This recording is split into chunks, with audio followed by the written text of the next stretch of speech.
بسم اللہ الرحمن الرحیم۔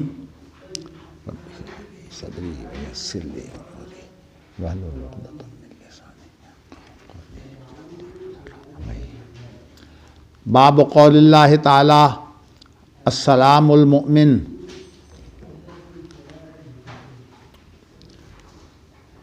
حدثنا احمد بن یونس حدثنا زہیر حدثنا مغیرۃ حدثنا شقیق بن سلمۃ قال قال عبداللہ كنا نصلي خلف النبي صلی اللہ علیہ وسلم فنقول السلام علی اللہ وقال النبي صلی اللہ علیہ وسلم ان اللہ هو السلام ولكن قولوا التحیات للہ والصلوات والطیبات والسلام علیک ایہا النبی ورحمۃ اللہ وبرکاتہ السلام علینا وعلی عباد اللہ الصالحین اشہد ان لا الہ الا اللہ واشہد ان محمدا عبدہ ورسولہ۔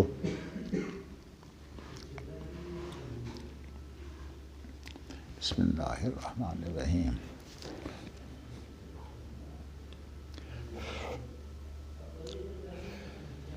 اللہ اکبر۔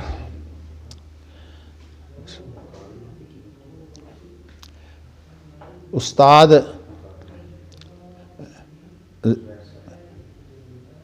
زندہ ہو تو جس طرح وہ اپنے شاگردوں کے لیے وضاحت کرتا ہے، یہ وضاحت جو ہے یہ کتابیں پڑھنے والے کو اس طرح کی وضاحتیں جو ہیں وہ حاصل نہیں ہوتی۔ اسی لیے اہل علم میں مشہور ہے کہ کتابوں سے علم حاصل کرنے والا جو ہے اس کی غلطیاں بہت ہوتی ہیں۔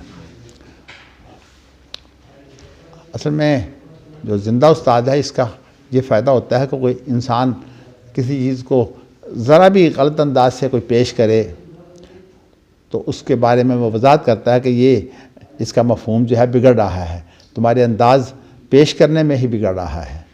اگرچہ تحریر میں بھی جو غلطیاں ہوتی ہیں وہ اس پکڑنے کے لیے بھی ذرا غور و فکر والا مزاج چاہیے۔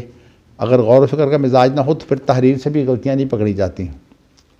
لیکن عام طور پر جو علمی پرچوں کے ایڈیٹر ہوتے ہیں ان کی نظر باریک ہوتی ہے، اس لیے جو مصنفین ہوتے ہیں ان کا مزاج بھی جو ہے وہ باریک ہوتا ہے۔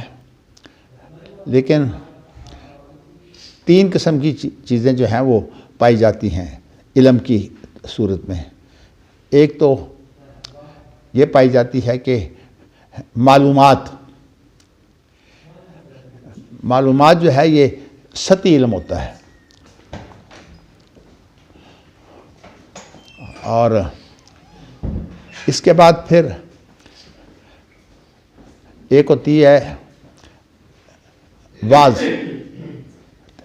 وعظ اور تبلیغ کے اندر جو نصیحت اور عبرت کا انداز اختیار کیا جاتا ہے، ذرا اس سے یہ آگے ہوتا ہے۔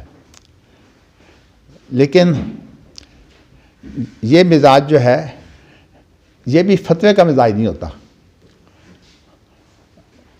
وعظ و تبلیغ کے اندر اسی طرح جو ہے وہ کچھ چیزیں غلط انسان جو ہے وہ بیان کر جاتا ہے، جس طرح جو ہے وہ شاعر لوگ ایک جب جذبات کو جو ہے وہ زبان دیتے ہیں تو اس کے اندر جو ہے وہ ان کی غلطیاں ہوتی ہیں۔ قرآن مجید نے کہا وَالشُّعَرَاءُ يَتَّبِعُهُمُ الْغَاوُونَ أَلَمْ تَرَ أَنَّهُمْ فِي كُلِّ وَادٍ يَهِيمُونَ۔ جب یہ ہر پہلو جو ہے وہ اس کے اندر مبالغہ کرتے ہیں تو پھر اس طرح جو ہے وہ ان کے ہاتھ توازن نہیں رہ جاتا۔ اسی اعتبار سے کہا ہے کہ شعراء کے پیچھے لگنے والے لوگ جو ہیں یہ گمراہ ہوتے ہیں، اور یہی کہا ہے کہ ہر وادی میں پھر رہے ہوتے ہیں۔ اور نبی اکرم صلی اللہ علیہ وسلم کو اللہ تعالیٰ نے اسی لیے جو ہے وہ نہ شاعر بنایا ہے اور نہ شعر جو ہے وہ آپ کی ذات کے لائق ہے۔ وما علمناہ الشعر وما ينبغی لہ۔ تو یہ جو لفظ ہے ما ینبغی لا، یہ بڑا زوردار لفظ ہے۔ تو میں نے آپ کو بتایا کہ ایک علم کی صورت ہوتی ہے معلومات کی، اور ایک ہوتی ہے علم کے اندر واعظ و نصیحت، اور ایک صورت ہوتی ہے علم کے اندر فتویٰ۔ یہ جو فتویٰ ہے یہ سب سے اہم چیز اس لیے ہوتی ہے کہ اس کے اندر توازن جو ہے وہ بڑا ضروری ہوتا ہے، لیکن اس کے اندر توازن اس وقت ہوتا ہے جب کہ صورتحال جو ہے وہ بالکل واضح ہو، اور اگر صورتحال ہی واضح نہ ہو تو پھر فتویٰ ہمیشہ جو ہے وہ گنجرک ہوگا۔ تو یہ میں اس پر تفصیلی بات کر چکا ہوں کہ جب اس کے وہ صورتحال جو واقعی ہوتی ہے اس کو اڑا دیا گیا تو پھر اس کے بعد فقہ کے اندر جو ہے وہ کیا خرابیاں پیدا ہوئیں۔ دوسری بات یہ ہے کہ نبی اکرم صلی اللہ علیہ وسلم انہیں جو ہے وہ اللہ تعالیٰ نے امتیاز یہ دیا ہے کہ ان کی باتیں جو ہے وہ بڑی جامع ہوتی ہیں، اور قرآن مجید کا تو ویسے ہی اللہ کے الفاظ ہیں، اور اللہ کے الفاظ کے اندر جو جامعیت اور خوبیاں ہیں وہ تو خیر کسی کلام میں ہو ہی نہیں سکتی۔ تو کہنے کا مقصد یہ ہے کہ فتوے کے بارے میں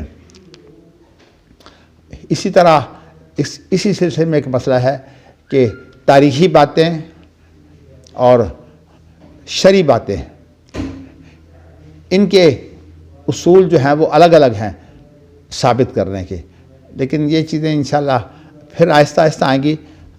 آج میں آپ کو جو ہے وہ ایک نقطہ یہ واضح کرنا چاہتا ہوں۔ اللہ اکبر، اللہ اکبر، کہ جیسے میں نے آپ کو بتایا نا معلومات یہ تو علم کی قسمیں ہیں، لیکن جب یہی علم جو ہے یہ ارادے کے ذریعہ سے پھر عملی صورت اختیار کرتا ہے تو علم کے اندر پہلی چیز یہ ہوتی ہے کہ انسان اقرار کرتا ہے،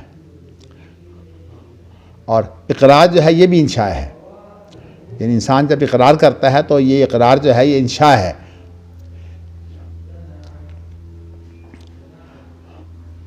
اقرار کے ساتھ ایک لفظ اور بھی استعمال ہوتا ہے، وہ لفظ شہادت ہے۔ یہ ہماری وحی کے اندر یعنی قرآن اور حدیث کے اندر یہ لفظ بہت عام ہے، اس لیے ہمارے ہاں جو وائز لوگ ہیں، اسی طرح جو ہماری یونیورسٹیوں کے جو پروفیسر ہیں جن کے پاس گہرائی نہیں ہوتی اور ان کا حق و باطل کا بھی جو ہے وہ مسئلہ نہیں ہوتا، وہاں تو بس ایک آدمی جو ہے وہ معلومات کی زیادتی کی وجہ سے روب ڈال دے، بس یہی بات ہوتی ہے۔ جبکہ دینی مدارس میں جو ہے وہ ایک کمی تو موجود ہے کہ دینی مدارس کا تعلق جو ہے وہ جو واقعاتی صورتحال جو ہوتی ہے اس سے کٹے ہوتے ہیں، تو اس لیے ان کے کٹنے کی وجہ سے یہ ایسے جیسے درخت کی شاخوں پر بیٹھے ہیں، تو شاخوں پر بیٹھنے والے کو درخت کی گہرائیوں کا جو ہے اس کی مضبوطی کا جو ہے وہ اندازہ نہیں ہوتا۔ تو اس اعتبار سے دینی مدارس میں جو کمی ہے وہ تو یہ ہے کہ یہ خود شاخوں پر ہیں، جو عام کھلا میدان ہے اور معاشرہ ہے اس سے ان کی وابستگی نہیں ہوتی، اس لیے ان کو عام طور پر جو ہے یہ معاشرتی چیزیں جو ہیں ان سے واقفیت نہیں ہوتی، اور اس اعتبار سے جب مولوی لوگ اس میں اترتے ہیں تو آ کر جو ہے وہ پھر اس میں ٹامک ٹوئیاں مارنا شروع کر دیتے ہیں، غلط سلط ہو جاتے ہیں۔ اور اللہ تعالیٰ جو ہے وہ علماء کو زندگی بھی دے، صحت بھی دے۔ علماء کا کام یہ ہوتا ہے کہ وہ ان چیزوں کو پھر واضح کرتے رہتے ہیں، لیکن آج میں نے آپ کو بتایا کہ دینی جماعتوں میں ایسے علماء بہت کم ہیں جن کو جو ہے وہ خاص طور پر جو جدید معاشرہ ہے اس کی واقفیت ہو۔ تو ضرورت اس بات کی ہے کہ لوگ اس کے لیے محنت کریں اور تیار ہوں۔ کسی بھی کام کے لیے محنت کی جاتی ہے تاکہ وہ جو قیامت کی نشانیوں میں سے یہ ہے کہ علماء اٹھ جائیں گے اور اس کے بعد جو لوگ ہوں گے وہ عالم نہیں ہوں گے، لیکن چونکہ علماء کی سیٹوں پر بیٹھے ہوں گے یا علماء کی اولاد ہونے کے ناطے جو ہے وہ لوگوں میں تعارف یہ ہوگا کہ یہ تو فلاں کا بیٹا ہے، تو اس اعتبار سے جو ہے وہ لوگوں نے عالم سمجھیں گے، لیکن وہ کورے ہوں گے، ان کے پاس علم نہیں ہوتا۔ تو اس لیے فرمایا کہ ذہاب العلم جو ہے وہ اس طرح ہوگا کہ علماء دنیا سے جاتے رہیں گے، اور اس کے بعد پھر یہ ہے کہ ان کے پیچھے جو لوگ بیٹھیں گے وہ عالم نہیں ہوں گے۔ تو جیسے کہ بہت سے لوگ خطیب ہوتے ہیں تو خطابت کے اندر جو ہے وہ وعظ سے زیادہ کام لیا جاتا ہے، تو میں نے آپ کو بتایا کہ وعظ جو ہے یہ فتویٰ نہیں ہوتا۔ وائز لوگ جو ہے یہ خاص طور پر ان کے بارے میں محدثین کا طریقہ کار یہ تھا کہ کسی کا وائز ہونا جو ہے وہ ان کے ہاں کمزوری کا باعث سمجھا جاتا تھا، اسی لیے وہ انہیں کہتے تھے قصاص، کہ یہ قصے بیان کرنے والے ہیں، اور کہتے تھے کہ ان کے ہاں جو ہے وہ جب نصیحت کی جاتی ہے تو نصیحت کے اندر کچھ انسان جو ہے وہ گہرائی میں جاتا ہے، وہ مبالغہ کرتا ہے، تو وہ کہتے تھے کہ ان کی جو روایات ہیں معتبر نہیں ہوتی۔ یہی وہ چیز تھی جو اللہ تعالیٰ نے میرے استادوں کو اور خاندانی بزرگوں کو، والد کو یا تایا کو، جن سے میں نے سیکھا ہے، وہ بڑی کوشش کرتے تھے کہ علم کے اندر جو ہے وہ پختگی ہو، اور وہ علمی توازن، یہ اللہ کا شکر ہے کہ ہمارے خاندان کا یہ ترہ امتیاز ہے، باقی یہ اللہ کی دین ہے، کوئی ضروری نہیں ہے کہ یہ ہمارے خاندان میں رہے۔ ہمارے خاندان میں جن لوگوں نے محنتیں کی ان کو مل گیا، اور جنہوں نے نہیں محنتیں کی وہ بالکل ہی جاتے رہے۔ تو لیکن بڑی کوشش کیا کرتے تھے ہمارے خاندان میں، خاص طور پر جو میرے والد ہیں وہ تو وائز بننا پسند نہیں کرتے تھے، اور مجھے کہتے ہیں ہمیشہ کہ تم اپنے علم کے اندر جو ہے وہ پختگی پیدا کرو، اور مجھے یہی بات وہ سنایا کرتے تھے کہ محدثین جو ہے وہ قصاص لوگوں سے جو ہے وہ روایت نہیں لیتے تھے، اس لیے کہ قصاص لوگوں میں جو قصہ گوئی ہوتی ہے نا، تو قرآن مجید جو ہے اس کے بارے میں یہ مغالطہ جو ہے کہ اس کے اندر جو ہے بہت ایک بڑا حصہ جو ہے وہ قصص کا ہے، قصوں کا ہے، یہ اصل میں اس کے اندر ایک بڑا مغالطہ ہے۔ قرآن کے اندر قصہ گوئی نہیں ہے، اور قصہ گوئی تو کہتے ہیں اساطیر الاولین، قرآن مجید اساطیر الاولین نہیں ہے۔ قرآن مجید کے اندر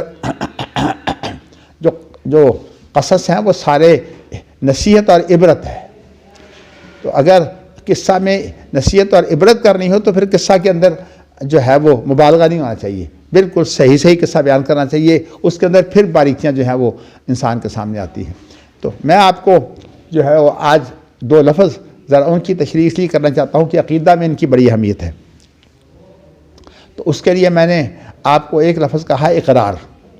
انسان جب کسی چیز کا اقرار کرتا ہے تو اقرار کے بعد وہ چیز انسان کا پھر عہد بن جاتا ہے، اور آپ کو یہ علم ہے کہ عقد اور عہد جو ہے یہ انشاء کی قسموں میں سے ہے۔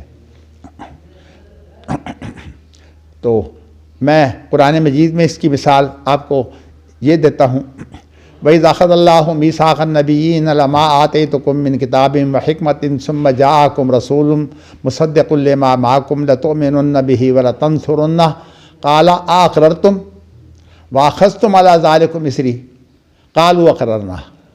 تو یہاں اقرار کا ذکر ہے۔ اس کے بعد وَأَخَذْتُمْ عَلَىٰ ذَٰلِكَ إِصْرِي، اقرار جو ہے وہ اگر مضبوط جو ہے وہ ہو جائے تو اس کو اثر کے معنی ہوتے ہیں کہ کسی چیز کے مضبوط کرنے کے، مضبوطی کی صورت جو ہے وہ یہ اگر غلط قسم کی ہو تو پھر اس کو تو نبی دور کرتے ہیں نا، وَيَضَعُ عَنْهُمْ إِصْرَهُمْ وَالْأَغْلَالَ الَّتِي كَانَتْ عَلَيْهِمْ، وہ بندشیں جو غلط قسم کی بندشیں ہیں وہ ان کو تو نبی دور کرتے ہیں، لیکن جو اچھے عہد ہیں ان کو مضبوط کرنا جو ہے یہ نبیوں کا کام ہے۔ تو اس کو جب مضبوط کیا جاتا ہے تو اسی عہد کو پھر کہتے ہیں میثاق، پھر وہ جو مضبوط عہد جو ہوتا ہے وہ میثاق کہلاتا ہے۔ لیکن اس کے بعد ایک لفظ اور ہے، آج قاری صاحب ذرا پڑھیے نا آپ، واخذتم علی ذالک اسری قالوا اقررنا. قال فاشهدوا وانا معكم. ہاں یہ جو اقررنا جو ہے نا یہاں تک تو اقرار ہے، اس کے بعد پھر شہادت ہے. تو شہادت جو ہے وہ کیا ہوتی ہے؟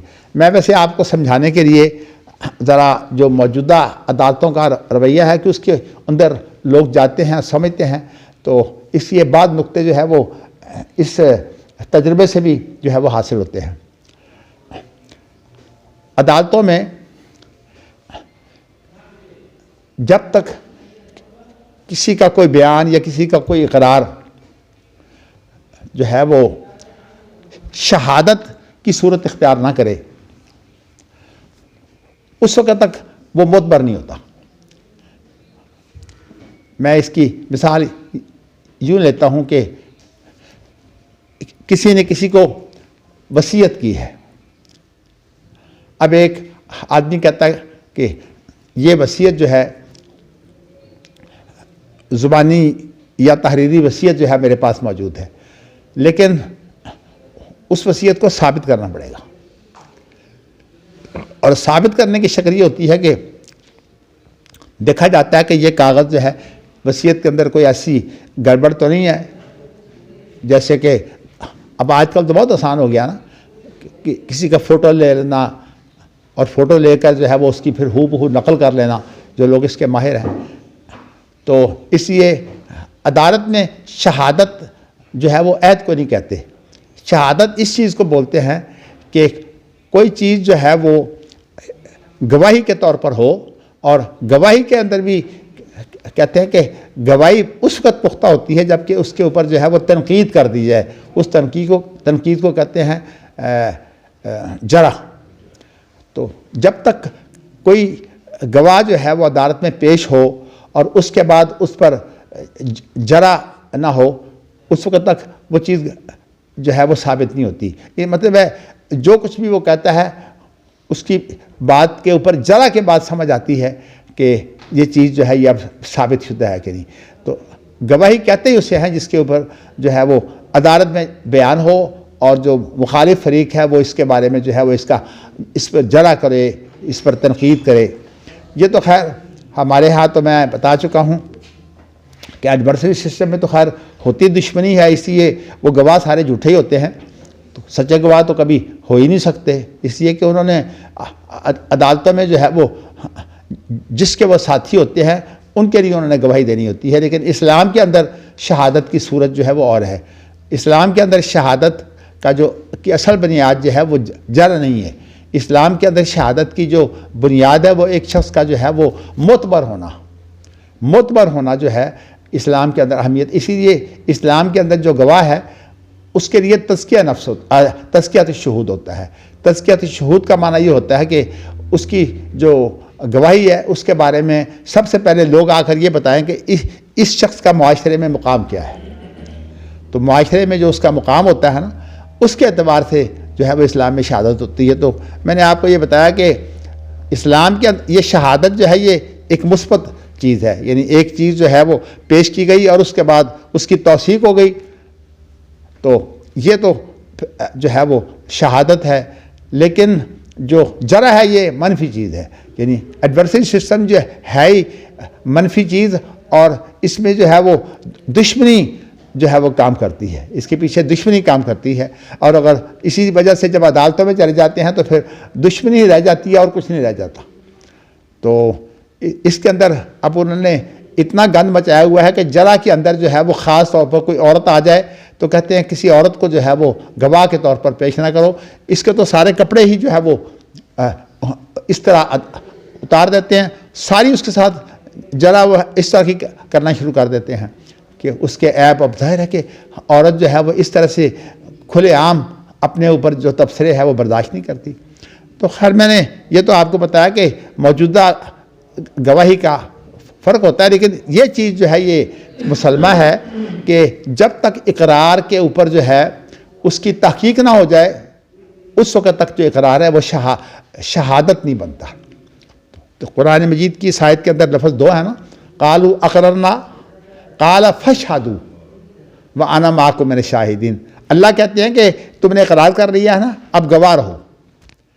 کیا مطلب کہ اب تم نے جو ہے وہ اس کو شہادت بناؤ، اور وَأَنَا مَعَكُم مِّنَ الشَّاهِدِينَ، میں جو تمہارے ساتھ جو ہے وہ اسی طرح شہادت بنانے والے میں سے ہوں. یعنی اللہ جو ہے وہ بھی شاہد ہیں، لیکن اللہ تعالیٰ تو جو ہے وہ محتاج نہیں ہے کہ وہاں موجود ہوں. اللہ تو ہر چیز سے واقف ہیں.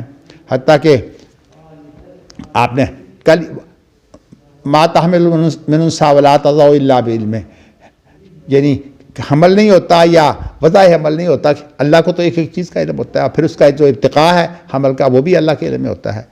تو میں نے آپ کو آج یہ لفظ بتایا ہے. ہماری جو شریعت ہے یہ ہمارے لیے رہنمائی ہے. شریعت جو ہے وہ اصل میں کسی چیز کی صرف واقفیت کا نام نہیں ہے. شریعت سے مقصود یہ ہے کہ واقفیت کے ساتھ ساتھ جو ہے وہ باقاعدہ رہنمائی ہو.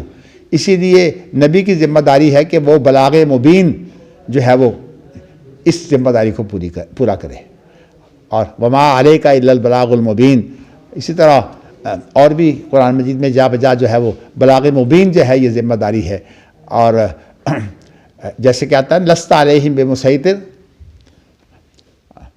وما علیک الا البلاغ. تو یہ جو چیزیں ہیں، یا رسول بلغ ما انزل الیک، تو یہ جو ذمہ داری ہے نا، شریعت بنیادی طور پر اصل میں ہدایت ہے.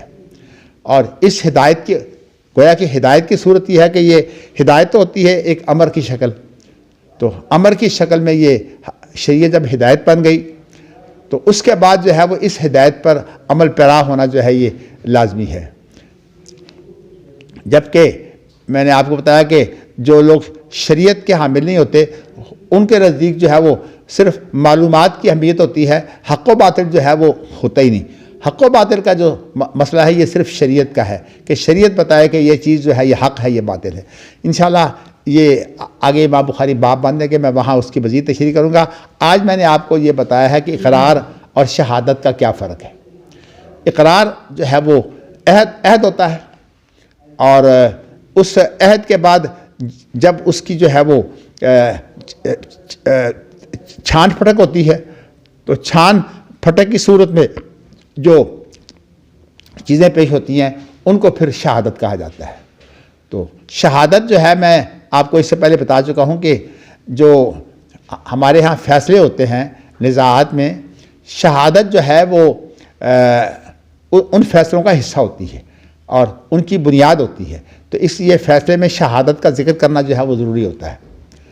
تو جس فیصلے میں شہادت کا ذکر نہ ہو اور اس شہادت کے بارے میں تبصرہ نہ ہو وہ جو ہے وہ معتبر نہیں ہوتا کام. اب میں اس کی ذرا مزید وضاحت کے لیے جو ہے وہ، چونکہ کتاب العقیدہ ہے اس لیے اس کے اندر میں آپ سے بات کرتا ہوں.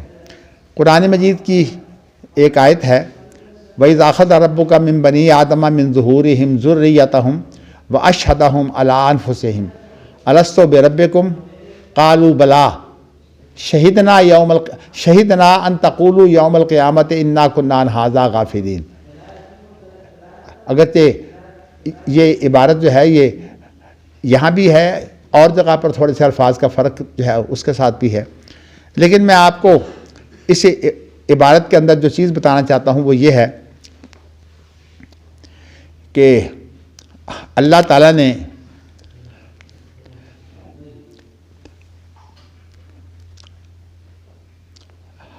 اپنے بارے میں نے آپ کو کل بتایا تھا پرسوں کہ جو فطرت ہوتی ہے یہ حقیقت میں انسان کی صلاحیتوں کا ایک توازن ہوتا ہے. تو اس اعتبار سے فطرت کو جو ہے وہ اللہ تعالیٰ مخاطب کرتے ہیں. تو اس فطرت کا ایک جائزہ جو ہے یہ اللہ تعالیٰ نے اس آیت کے اندر پیش کیا ہے، اور وہ اس طرح پیش کیا ہے کہ اللہ تعالیٰ نے حضرت آدم کی اولاد میں سے جو ہے وہ ان کی اولاد نکالی، اور پھر ان کی اولاد میں سے جو ہے وہ تمام انسان جو قیامت تک آنے والے ہیں وہ تمام کے تمام نکالے. اللہ کے لیے تو کوئی بات نہیں ہے، ما خلقکم ولا بعثکم الا کنفس واحدہ. اللہ کے لیے جو ہے وہ تمام انسانیت جن کی تعداد جو ہے وہ ہم بیان ہی نہیں کر سکتے، آدم علیہ السلام سے لے کر تا قیامت کتنے انسان ہیں، لیکن اللہ کے لیے ان تمام کو پیدا کرنا اور ان کو نئے سرے سے زندہ کرنا ایسے جیسے کہ ایک جان اللہ تعالیٰ جو ہے وہ اس کو جو ہے وہ اللہ تعالیٰ پیدا کر دیں۔ تو میں نے آپ کو یہ بتایا ہے کہ یہ اللہ تعالیٰ نے یہ کام کیا کہ یہ تمام کی تمام اولاد جو ہے یہ نکالی، اور نکال کر جو ہے وہ پھر انہیں کہا الستو بربکم، کیا میں تمہارا رب نہیں ہوں؟ تو یہ جو اب سوال تھا نا، یہ اصل میں اس لیے تھا تاکہ یہ ہمارا اقرار اور عہد بن جائے۔ تو الستو بربکم قالوا بلا، تو جب یہ اللہ نے کہا نا کہ کیا تمہارا میں رب نہیں ہوں، تو انہوں نے کہا کیوں نہیں؟ اب یہ جو ہے وہ عہد بن گیا، اقرار بن گیا۔ تو یہ عہد اور اقرار جو ہے، ہم کوئی بھی عہد ہو اور کوئی بھی اقرار ہو، اس کی پھر انسان کے اوپر ذمہ داری ہوتی ہے۔ تو باقی اس کے بارے میں انشاءاللہ مزید گفتگو کرتا ہوں، لیکن پہلے میں یہاں جو اس کے ترجمے کے اندر لفظ ہے نا آگے، شہدنا ان تقولوا یوم القیامت انا کنا عن ھذا غافلین، یہاں میں بتانا چاہتا ہوں کہ اللہ تعالیٰ کہتے ہیں کہ ہم اس پر گواہ ہیں۔ کیا مقصد؟ کہ جو ان لوگوں نے اقرار کیا ہے اپنی فطرت سے، یہ ذرا لفظ ذہن میں رکھیے گا، اپنی فطرت سے جو انہوں نے اقرار کیا ہے الستو بربکم، تو اب اس کے اوپر جو ہے وہ اللہ کہتے ہیں کہ میں گواہ ہوں، اور میری گواہی جو ہے وہ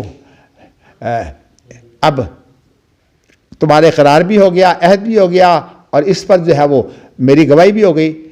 اب اللہ تعالیٰ نے اس گواہی کو جو ہے وہ ثابت کرنا ہے، اور اللہ تعالیٰ نے اس کے ثبوت کے لیے جو طریقہ کار اختیار کیا ہے وہ یہ اختیار کیا ہے کہ قیامت کے دن جو ہے وہ لوگ جب اپنی شکایتیں کریں گے تو ظاہر ہے کہ اپنے مخالفین جنہوں نے ان پر جو ہے ظلم زیادتی کی ہوگی ان کے خلاف پھر وہ گواہیاں دیں گے، اور گواہیاں بھی دیں گے۔ اور اسی لیے نبی اکرم سے فرمایا کہ تم تو سمجھتے ہو اس شخص کو مسکین جس کے پاس درہم دینار نہ ہو، اصل مسکین وہ آدمی ہے کہ جس کے اوپر جو ہے وہ لوگ اپنے حقوق کا مطالبہ جو ہے وہ لے کر آئیں، اور اللہ تعالیٰ جو ہے وہ تمام حقوق جو اس کی طرف بنتے ہیں اس کی ادائیگی کروائیں، اور پھر اس کے بعد صورت حال یہ ہے کہ لوگوں کے جو حقوق ہیں وہ باقی رہ جائیں، تو پھر اللہ تعالیٰ یہ کریں کہ اس کی جو نیکیاں ہیں وہ بھی دوسروں کو دے دیں۔ یہ آدمی مسکین ہے بنیادی طور پر۔ تو میں نے آپ کو اس حدیث سے یہ بتایا، اور اس طرح سے گواہیاں بھی ہوں گی، لیکن ایک بڑی گواہی جو ہے وہ یہ ہوگی کہ اللہ تعالیٰ جو ہے وہ نبیوں سے یہ پوچھیں گے کہ کیا تم نے ہدایت کا کام کر دیا تھا؟ میں نے ابھی آپ کو بتایا نا کہ نبیوں کا جو کام ہوتا ہے وہ ہدایت ہوتا ہے، صرف علم دینا نبیوں کا کام نہیں ہے، بلکہ اس کے بعد جو ہے وہ رہنمائی کرنا، انہیں سمجھانا، اور ہدایت کا بھی ایسا طریقہ اختیار کرنا جس کے ساتھ دوسرے کو پوری حجت ہو جائے۔ قرآن مجید میں اسی لیے کہا نا کہ مشرک کو جو ہے وہ قتل نہیں کیا جاتا، اصل بات یہ ہے کہ مشرک کو جو ہے وہ موقع دیا جاتا ہے کہ وہ بالکل آزادی سے جو ہے وہ کسی کام کی تحقیق کرے۔ جب حجت پوری ہو جاتی ہے پھر اس کے بعد کوئی سوال پیدا ہوتا ہے کسی بھی اختلاف کا یا جھگڑے کا۔ تو قرآن مجید میں ہے وَإِنْ أَحَدٌ مِّنَ الْمُشْرِكِينَ اسْتَجَارَكَ فَأَجِرْهُ حَتَّى يَسْمَعَ كَلَامَ اللَّهِ ثُمَّ أَبْلِغْهُ مَأْمَنَهُ۔ تو کہا ہے کہ اگر کوئی مشرک تم سے پناہ مانگے، یعنی وہ کہے کہ مجھے تو بات سمجھ نہیں ہے، سمجھنا چاہے، تو پھر تمہارا کام ہے کہ تم اس کو سمجھاؤ بھی، اور سمجھاتے ہوئے جو ہے وہ ایسی صورت اختیار کرو کہ ذرہ برابر اس میں دباؤ نہ ہو، جبر نہ ہو۔ فَأَجِرْهُ حَتَّى يَسْمَعَ كَلَامَ اللَّهِ ثُمَّ أَبْلِغْهُ مَأْمَنَهُ، اور اس کو جو ہے وہ امن والی جگہ جو ہے وہ وہاں جا کر اس کو جو ہے وہ اس کو بھی پہنچاؤ، اور اس کو تبلیغ میں جب کرتے ہو تو اس کو امن میں لا کر جو ہے اس کو تبلیغ کرو۔ یہ نہیں کہ جبر کی حالت میں جو تبلیغ ہوتی ہے یہ معتبر نہیں ہوتی۔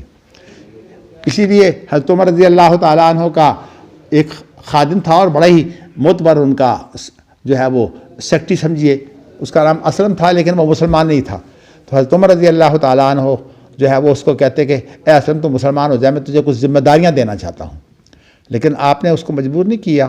اور اس وقت بات وہ مسلمان ہوا کہ نہیں میرے علم میں تو نہیں ہے، لیکن ویسے یہ ہے کہ حضرت عمر نے اس کو مجبور نہیں کیا تھا کبھی بھی.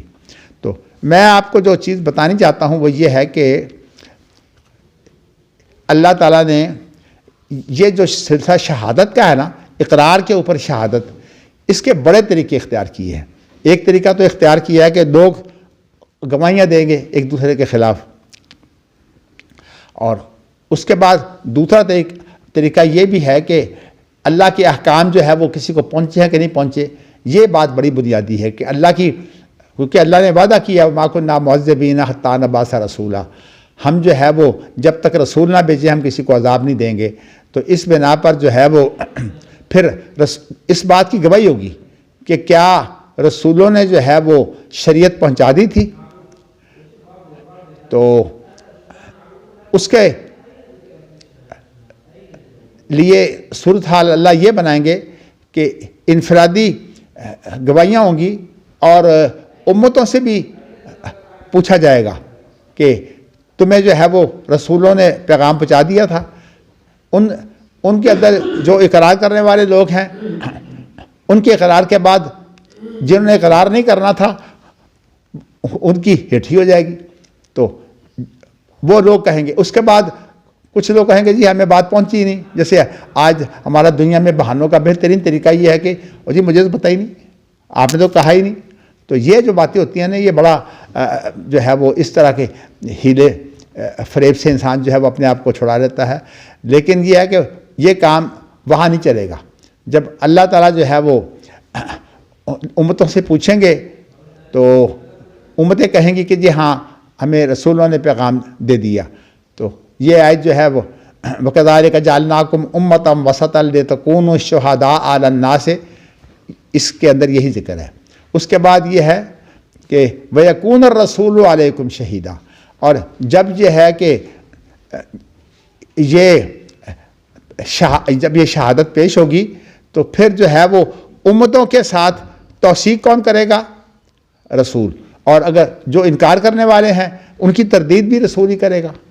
تو اس لیے رسول کی بہت بڑی ذمہ داری ہے، اور نبی اکرم صلی اللہ علیہ وسلم اس ذمہ داری کو ایک رات جو ہے وہ یاد کر کے ساری رات روتے بھی رہے اور اس آیت کو پڑھتے رہے. فَكَيْفَ إِذَا جِئْنَا مِنْ كُلِّ أُمَّةٍ بِشَهِيدٍ وَجِئْنَا بِكَ عَلَىٰ هَٰؤُلَاءِ شَهِيدًا، جب ہم جو ہے وہ امتوں کو ایک دوسرے کے اوپر گواہ لائیں گے اور پھر ان سب کے اوپر تیری گواہی ہوگی. اس کے اندر ایک اور چیز کا بیان ہے، وہ یہ بیان ہے کہ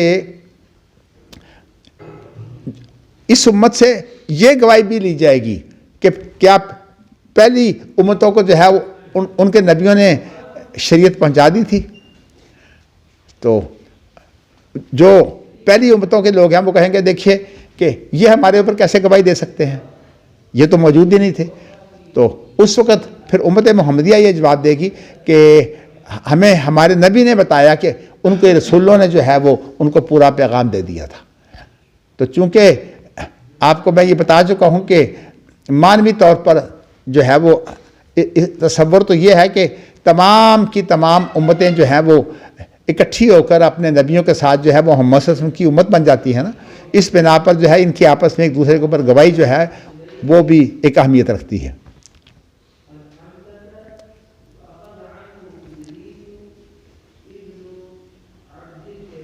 اللہ اکبر.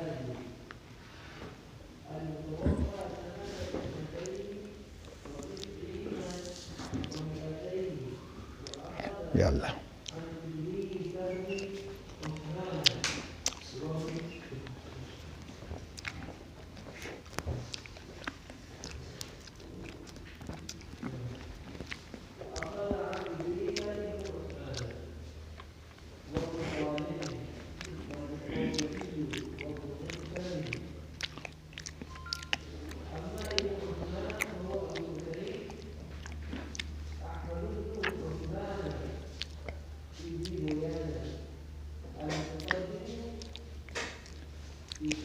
الحمدللہ.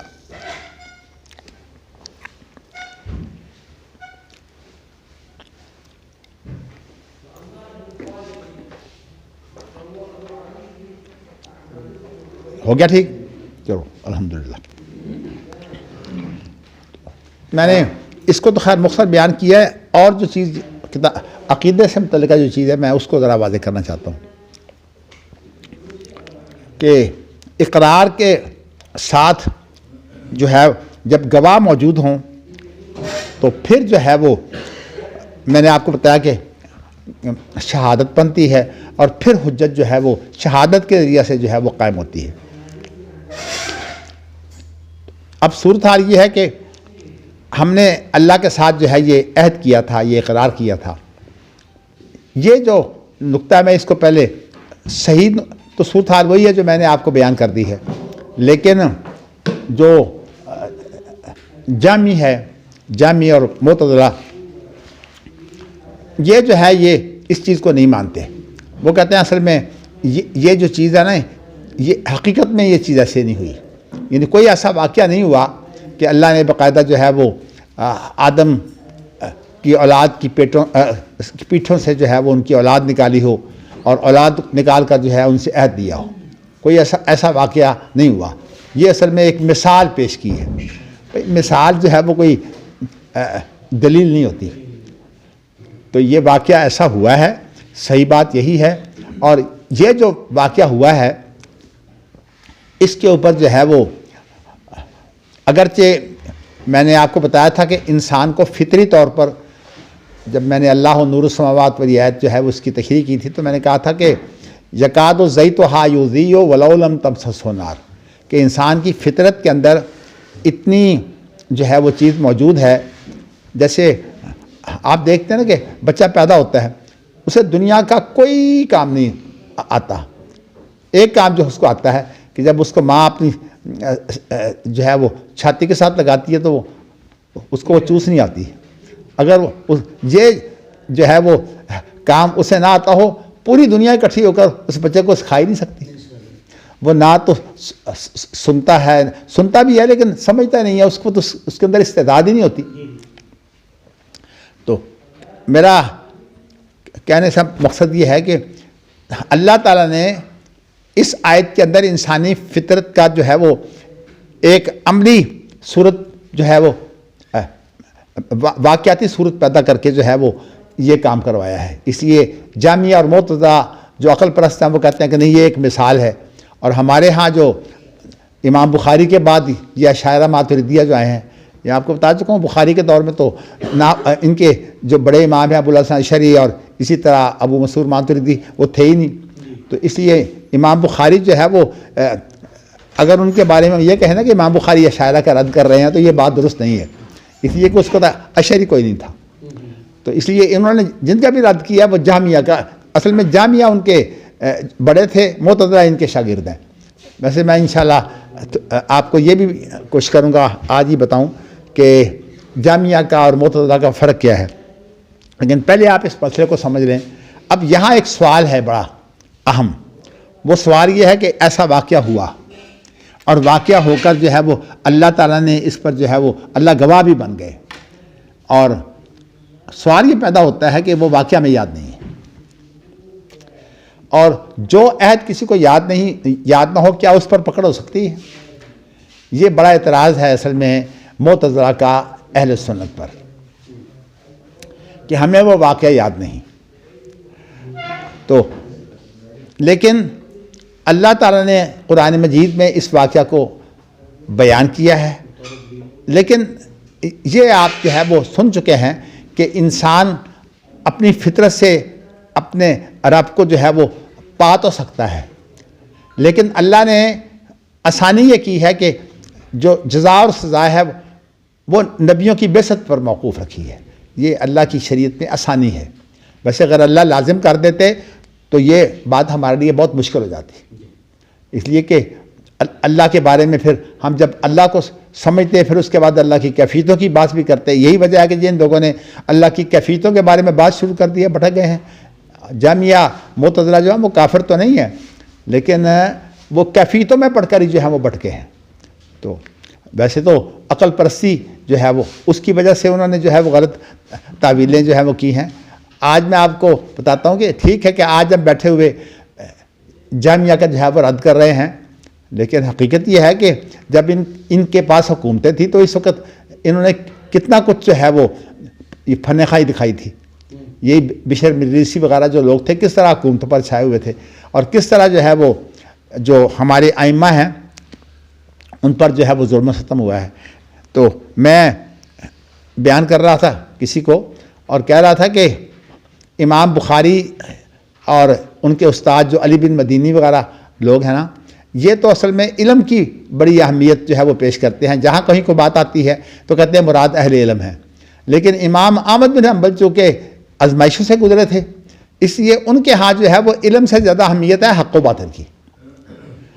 اب آپ دیکھیے نا کہ یہی جو ہے لا تزال طائفۃ من امتی ظاہرین علی الحق لا یضرهم من خذلهم، امام بخاری نے تو اس کی تشریح جو ہے وہ علی بن مدینی سے یہ پیش کی ہے کہ اس سے مراد جو ہے وہ اہل علم ہے. لیکن احمد بن حنبل جو ہے وہ حق و باطل کی طرف چلے گئے ہیں.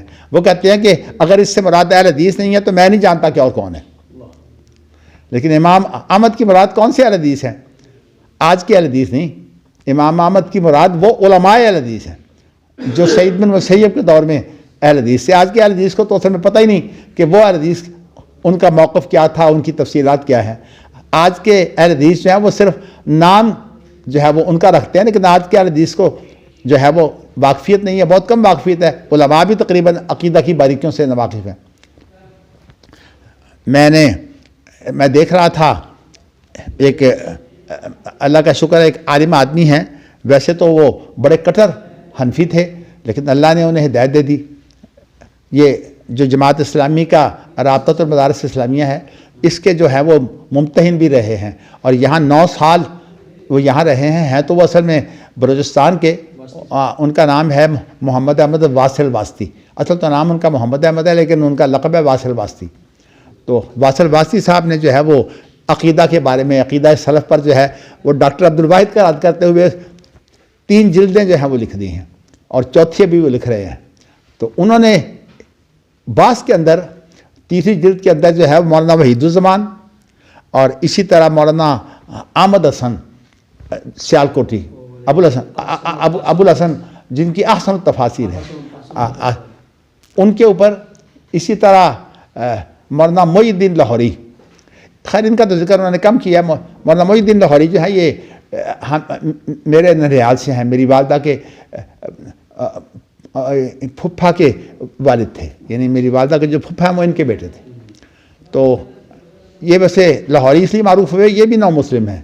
اور لاہور میں ان کا بیٹا جو ہے اس کا نام عبدالحی تھا جو میری والدہ کے پھپھڑ تھے، تو وہ کاروبار کرتے تھے یہاں. تو انہوں نے وہ کتاب لکھی ہے حدیث کے بارے میں کہ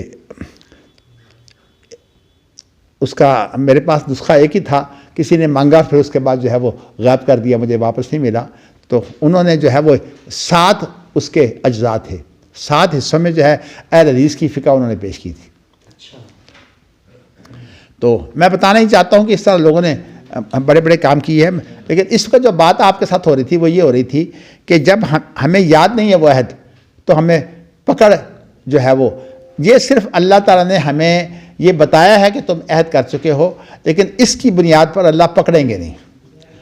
پکڑ کے لیے پھر اللہ نے ہمارے لیے آسانی یہ کر دی ہے کہ نبیوں کی بعثت. تو اس لیے وہ جو شہادت ہے نا، اس شہادت کے بغیر اللہ نے ہمیں سزا نہیں دینی. تو شہادتیں گزریں گی، حتیٰ کہ پھر شہادت جو ہے وہ یہاں تک گزرے گی کہ اوروں کی گواہی کی بجائے جو ہے وہ انسان کی زبان کے اوپر مہر لگا دی جائے گی اور پھر انسان کے وہ اعضاء جو ہیں وہ گواہیاں دیں گے. جیسے سورۃ یاسین میں ہے یوم نختم علی افواہہم وتکلمنا ایدیہم وتشہد ارجلہم بما کانوا یکسبون. تو وہاں یہی ذکر ہے. تو اس طرح جو ہے وہ گواہیاں ہوں گی. تو آپ کو میں یہ بتانا چاہتا ہوں کہ لیکن اس آیت کی تفسیر جو ہے وہ یہ ہے کہ ایسا واقعتاً ہوا ہے، ایسا نہیں ہے کہ یہ اللہ نے مثال دے دی ہے. مثالوں سے کوئی دلیل بنتی نہیں ہے. دیکھیں آپ ایک مثال بنا کر پیش کر دیں، کبھی دلیل ہوگی نہیں. کہیں گے آپ نے تو بناوٹی مثال ہے، واقعہ ہوا ہی نہیں. یہاں دلیل کے طور پر ہے. لیکن اتنی بات ہے کہ اللہ نے یہ دلیل کس بات کی دی ہے کہ تمہاری جو فطرت ہے نا اس نے عہد کیا ہوا ہے. تو اسی لیے میں نے آپ کو بتایا تھا نا کہ فطرت اور قدرت کا اور جبلت کا آپ کو فرق میں نے سمجھایا تھا تاکہ آپ کو علم ہو جائے کہ فطرت کا تقاضا جو ہے وہ کیا ہے. تو چیزیں تو درمیان میں جو ہے وہ بہت آ جاتی ہیں. اچھا ایک بات تو یہ ہے. دوسری بات اس کے ساتھ ہی میں آپ کو یہ بتا دیتا ہوں تاکہ آپ کو زیادہ آسانی ہو جائے گی. جامعہ میں نے آپ کو بتایا کہ آج تو ہم جامعہ کا نام لے کر رگڑتے ہیں, لیکن ایک بات میں آپ کو یہ بھی بتانا چاہتا ہوں کہ میرا رجحان جو ہے وہ جب سے میں مدینہ یونیورسٹی میں پڑھا ہوں ایک ہی رہا ہے. وہ یہ رہا ہے کہ اس وقت جامعہ سے بڑے بڑے جو ہیں وہ شیطان موجود ہیں. جامعہ تو کوئی شے ہی نہیں ہے. آج کے جو دیکھیے سیکولرزم والے اور آج کے جو قانون دان ہیں, اگر آپ ان کو دیکھیں تو جامعہ تو کچھ بھی نہیں تھے. ان کی تو تعبیر تھی, یعنی ان کے مقابلے میں وہ تعبیر بڑی معمولی سی ہے. اور یہ تو شریعت کے منکر ہیں, یہ تو شریعت کے دشمن ہیں آج کل. لیکن ہماری صورتحال یہ بنی ہے کہ یہ ہمارے اوپر چھائے ہوئے ہیں. یعنی آج کسی مولوی کو کوئی اہمیت نہیں ہے. ایک معمولی سا وکیل چلا جاتا ہے قانون کے نام پر, وہ جا کر جو ہے مصیبت ڈال دیتا ہے. اور یہی وجہ ہے کہ جو سب سے گندے لوگ ہیں وہ ان کے چہتے ہیں. آسمہ جہانگیر ایک ایسی عورت تھی جو ہر وقت جو ہے وہ اس کام کے لیے تیار رہتی تھی کہ ننگی ہو کر میں مردوں کے سامنے پیش ہو جاؤں. لیکن یہ ہے کہ آج ہمارے بڑے بڑے جو جج ہیں سپریم کورٹ کے چیف جسٹس تک وہ ان کی تعریفیں کرتے ہیں. اس لیے کہ سیکولرزم تھا اور اس نے کتنا بگاڑ پیدا کیا تھا کہ عورتوں کو مردوں سے لڑایا. اور خود اس نے جو ہے وہ قادیانی سے شادی کی ہوئی تھی, لیکن وہ کہتی تھی قادیانی مسلمان ہے اور فخر کرتی تھی اس بات پر. اس کے خامد کا نام تھا جہانگیر, تو اس لیے اس کا نام آسمہ جیلانی تو اس کے باپ کا نام تھا اور آسمہ جہانگیر کے نام سے معروف ہے. اس کے خامد قادیانی تھا اور وہ کہتی تھی کہ قادیانی سے شادی ہو سکتی ہے, اس لیے کہ وہ تو شریعت کو مانتی نہیں تھی. اس کی ہو سکتی ہے, اس کی عیسائی ہاں جی, اس کی تو ہندو سے بھی ہو سکتی ہے. جائے تو کہنے کا مقصد میرا یہ ہے کہ آج کی جو صورتحال ہے نا, اس لیے میں آپ کو یہ بتانا چاہتا تھا کہ میں نے اس وقت جو ہے وہ مدینہ یونیورسٹی میں یہ ارادہ کیا تھا کہ یونیورسٹی جب میں بناؤں گا تو اس کے اندر میں یہ کروں گا کہ جو دور حاضر کے جامی اور معتدلی ہے نا, میں ان کی تردید کروں گا. اس لیے کہ آج اگر آپ جدید تعلیم یافتہ طبقے کے سامنے کہیں جامی یہ کہتے ہیں, کہتے ہیں ہم تو جانتے نہیں جامی کون ہوتے ہیں, معتدلی کون ہوتے ہیں. بلکہ وہ تو اتنے جاہل ہیں کہ میں نے شرعی عدالت کے اندر جو ہے جب یہ بات کی تو شرعی عدالت کا جو چیف جسٹس تھا وفاقی شرعی عدالت کا, جب میں نے کہا نا یہ حدیث ضعیف ہے کسی معاملے میں, مسئلہ سامنے آ گیا, تو میں نے کہا کہ ابو داود کے امام احمد سے نقل کرتے ہیں کہ یہ حدیث جو ہے وہ اس طرح نہیں ہے, وہ اس طرح ہے. تو میں نے انہوں کو یہ بتایا کہ یہ حدیث جو ہے یہ ہماری حدیث کی اصطلاح میں اس کو منکر کہتے ہیں کہ ضعیف راوی جو ہے وہ ثقہ کی مخالفت کرے. جب میں نے یہ بات کہی تو اب سمجھ تو آئی کوئی نہیں ہے, ان کو کیا سمجھ آئے گی قرآن حدیث کی, اور ویسے وہ شرعی عدالت کے چیف جسٹس ہیں. تو ہنس کر کہتے ہیں اسی لیے ہم حدیثوں کو اہمیت نہیں دیتے, اس کے اندر اس طرح کے بگاڑ ہے. یعنی ایک جو ہے وہ خود محدثین جو ہے وہ تردید کر رہے ہیں, احمد بن حنبل اور ابو داود جو ہیں وہ تردید کر رہے ہیں کہ یہ حدیث یوں صحیح نہیں ہے, لیکن اس نے یہ نہیں سمجھا کہ صحیح اور ضعیف کا فرق کرے. اس نے کہا جی ہم مانتے ہی نہیں, سارے کچھ ختم. اسی طرح اختلاف پیدا کر دیتے ہیں, پھر اس کے بعد سارا کچھ ختم ہو جاتا ہے. تو یہ بہت بڑا بگاڑ ہے, اور ہماری یہ ذمہ داری ہے کہ ہم باقاعدہ جو ہے ان لوگوں کی تردید کریں جو اس وقت جدید ملحدین ہیں. تو اس لیے ہمارے لوگوں کو تو یہ بھی نہیں پتا کہ اقامتی کیا کہتا ہے. اور صاف بات ہے کہ ہمارے شیخ الحدیث ہیں جامعہ امدادیہ کے, فیصل آباد کے, ہاں جی ہاں جی, وہ غامدی بنے ہوئے ہیں. اسی طرح جو ہے وہ اپنا یہ زاہد الراشدی کے جو بیٹے ہیں وہ تو خیر علی غامدی کے نائب ہیں, لیکن ان کا باپ جو ہے وہ ہر وقت ان کی حمایت میں ہوتا ہے. تو مطلب کہنے کا یہ ہے کہ یہ علماء جو ہیں یہ اصل میں سپورٹ کرتے ہیں, ہاں جی, اور اس طرح سے جو ہے وہ حمایت کرتے ہیں, پھر اس کے بعد بگاڑ جو ہے وہ آگے بڑھتا ہے. تو کہنے کا میرا مقصود یہ ہے کہ یہ ٹھیک ہے کہ ہم اس وقت بخاری پڑھ کر جو ہے وہ جامعہ کا رد کر رہے ہیں, لیکن اس پر جو ہے وہ ہمیں مطمئن نہیں ہونا چاہیے جب تک ہم جو جدید تعلیم یافتہ لوگ یا جدید معاشرہ ہے اس کے اندر جا کر جو ہے وہ ان کے طریقوں سے جو ہے وہ ان کی تردید نہ کریں. یہ مولانا مودودی اور اس طرح کے ابوالکلام آزاد اور اس طرح کے جو لوگ ہیں ان کی یہی خوبی ہے کہ انہوں نے جدید معاشرے کو جدید انداز سے جو ہے وہ سمجھانے کی کوشش کی ہے. تو آج ضرورت بھی اس بات کی ہے. وہ علماء میرے خیال میں آج کے دور کے علماء نہیں ہیں جو صرف جامعہ کا رد جانتے ہیں, معتزلہ کا رد جانتے ہیں اور یہ نہیں پتہ کہ جدید دور میں جو ہے کیا ہو رہا ہے.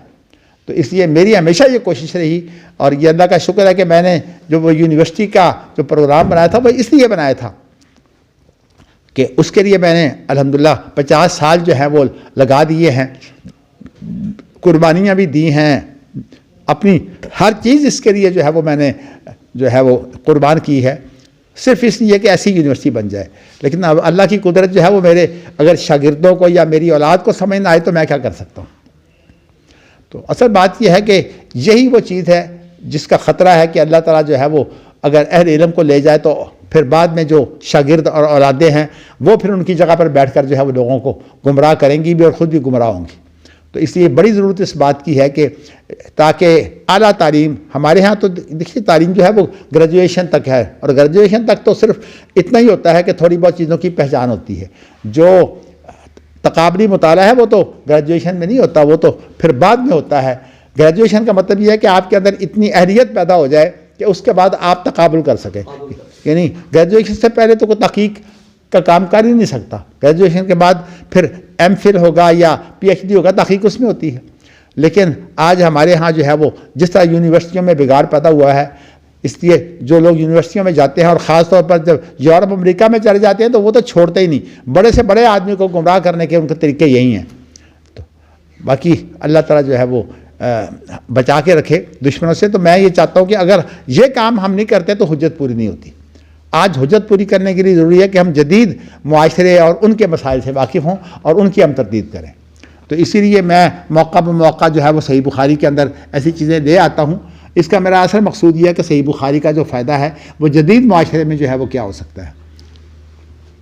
تو میں نے آپ کو ویسے تو چونکہ بخاری کا جو دور تھا اس میں تو جامع اور معتزلہ تھے, بلکہ میں تو کہتا ہوں اشارہ ماتریدیہ کا رد جو ہے وہ ہو جائے, بالواسطہ ہو جائے, لیکن امام بخاری کے سامنے تو وہ لوگ نہیں تھے.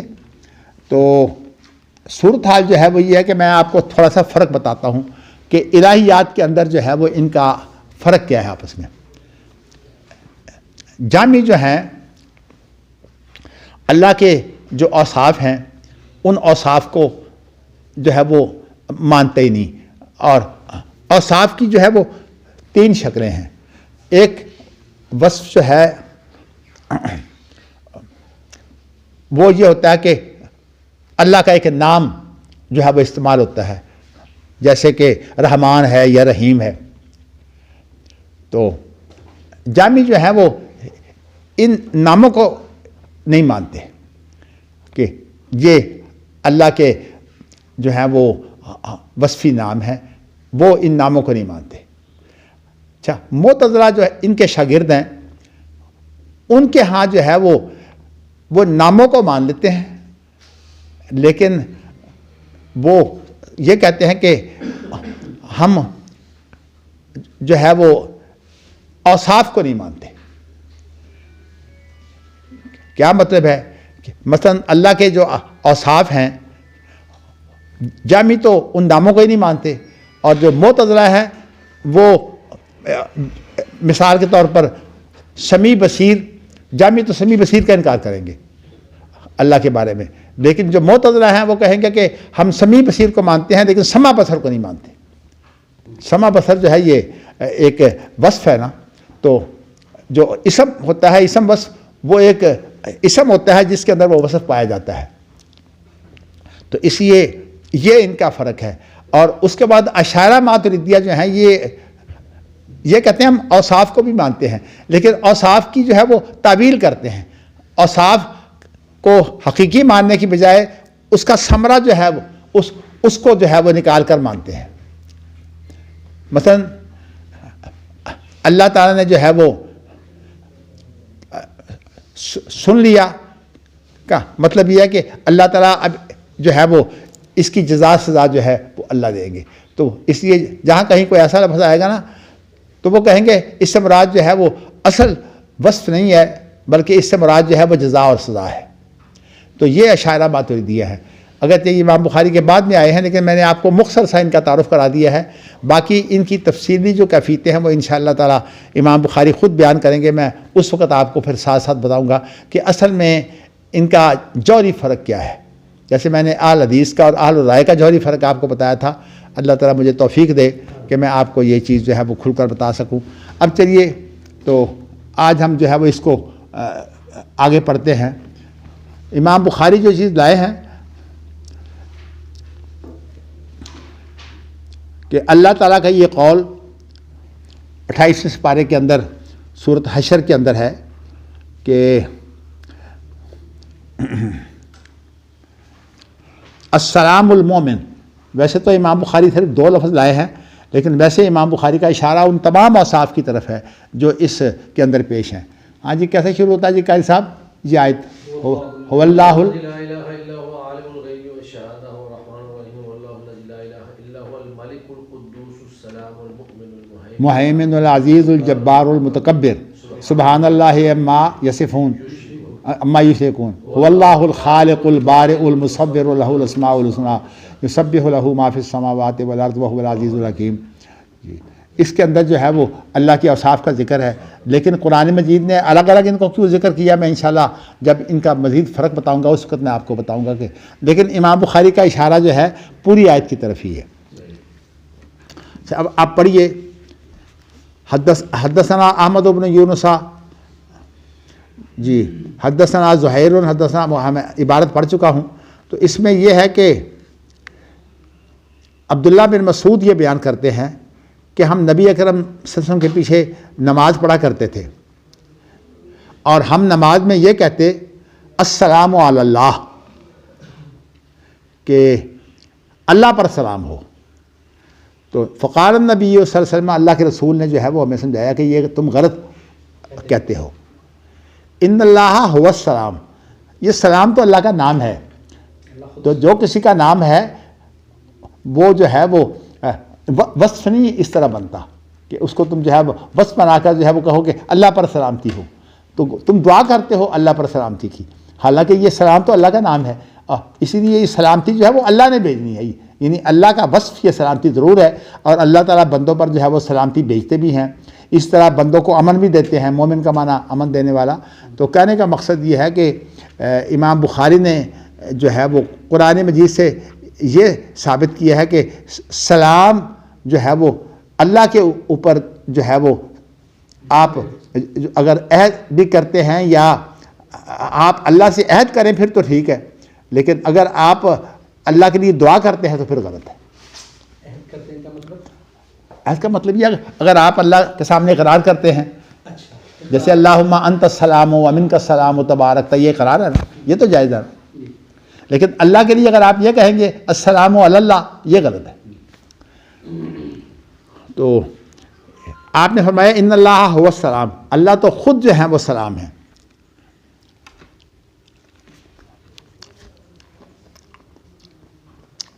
آپ ترجمہ کریں دیں۔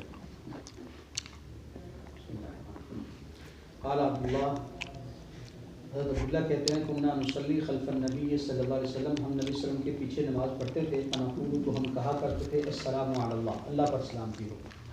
فقال النبی صلی اللہ علیہ وسلم، تو نبی صلی اللہ علیہ وسلم نے فرمایا ان اللہ هو السلام، اللہ تو خود سلام ہے، ولکن قولوا، لیکن تم یہ کہا کرو التحیات للہ والصلوات والطیبات، کہ تمام تحیات اور نہیں آگے چلنا، السلام علیکم، ہاں چلیے۔ السلام علیکم ایھا النبی ورحمۃ اللہ وبرکاتہ، السلام علینا وعلی عباد اللہ الصالحین۔ جی یہ دیکھیں، نہیں ذرا اب یہاں تک رہیے، اصل بات یہ ہے کہ سلام کی ہو آپ پر ان کو درستگی یہ کی کہ اللہ جو ہے سلام تو اللہ کا نام ہے، جی اب تم جو ہے دعا کرو گے، کیا کرو گے؟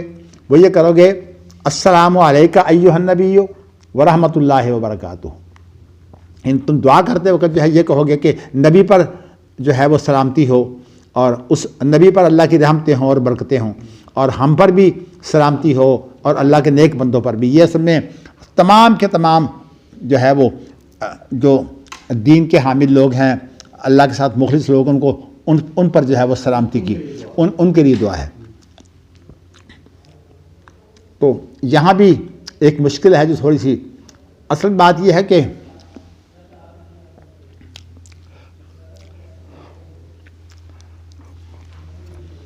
سوال یہ پیدا ہوتا ہے کہ ہم جب یہ دعا کرتے ہیں تو اس کے اندر نبی اکرم صلی اللہ علیہ وسلم کو جو ہے وہ ہم مخاطب کیوں کرتے ہیں؟ ہمیں مخاطب نہیں کرنا چاہیے، اس لیے کہ نبی اکرم، یہ جو ہمارے گرامر کے قواعد ہیں ان میں یہ ہے کہ یہ جو ندا ہے یہ محسوس مبصر کے لیے ہوتی ہے، جو محسوس ہوتا ہو اور نظر آ رہا ہو، مبصر، تو اس کے لیے ہوتی ہے. تو اس کے علاوہ تو ندا ہوتی نہیں. حافظ محمد گندوی صاحب رحمۃ اللہ علیہ نے اس کا جواب یہ دیا ہے، اگرچہ انہوں نے اس ندا کا مسئلہ تو نہیں جواب دیا، انہوں نے ایک اور یہاں نقطہ بتایا ہے.